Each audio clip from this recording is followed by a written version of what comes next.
இப்போ எப்போவுமே நான் மோட்டிவேட்டடாக இருப்பேன், நான் ரொம்ப செல்ஃப் மோட்டிவேட்டட் அப்படின்னு வந்து ஒருத்தவங்க சொல்கிறாங்கன்னா அது கம்ப்ளீட்லி தப்புன்னு தான் அர்த்தம். இப்போ ஒரு ஆஸ்பிரண்ட்டோடைய ஸ்டடி கிராஃப், அவங்களுடைய லைஃப் கிராஃப் எப்படி இருக்கும்னா 2 டேஸ் நல்லா போகும். 3rd டே வந்து படிக்கவே பிடிக்காது. 4th டே ஏதோ படிக்கலான்னு தோணும். அப் அண்ட் டவுனாக தான் வந்து அந்த கிராஃப் வந்து கண்டிப்பாக வந்து போயிட்டுருக்கும். இப்போ நான் படிச்சுட்டு இருக்கப்ப எனக்கு டேஸ் இல்லை. இன்றைக்கி படிக்கிறேன்னா இன்றைக்கி மதியமே வந்து எனக்கு ரொம்ப வந்து டவுனாக ஃபீல் ஆகும். படிக்க வேண்டாமோ, நம்மளால் கிளியர் பண்ண முடியுமா, எத்தனையோ பேர் படிச்சுட்டு இருக்காங்க, எத்தனை சீனியர்ஸ் இருக்காங்க அப்படிலாம் தோணும்.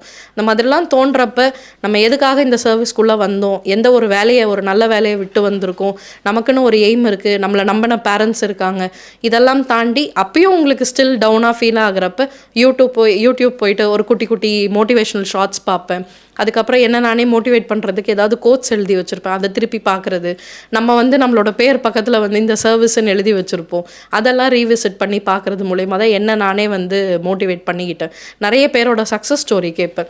இந்த மாதிரி ஒரு நல்ல எவ்வளோ வந்து எஃபர்ட்ஸ் போட்டு அந்த இடத்துக்கு வந்திருக்காங்க, 4 இயர்ஸ் 5 இயர்ஸ் 7 இயர்ஸ். அப்போ அவங்களாலெல்லாம் பர்சிவரன்ஸோடைய இத்தனை இயர்ஸோட எஃபர்ட் வந்து போட முடியுது அப்படின்னா நம்ம ஜஸ்ட் இப்போ தான் வந்து உள்ளே வந்திருக்கோம். அப்போ இந்த 1 இயரில் கூட நம்மளால் போட முடியல அப்படின்னா அப்போ இந்த சர்வீஸ்க்கு வந்து நம்ம ஃபிட்டு கிடையாதுன்னு சொல்லி என்ன நானே வந்து மோட்டிவேட் பண்ணிக்கிட்டு படித்தேன். அப்படி தான் நான் இந்த எக்ஸாமுக்கு வந்து படித்தேன்.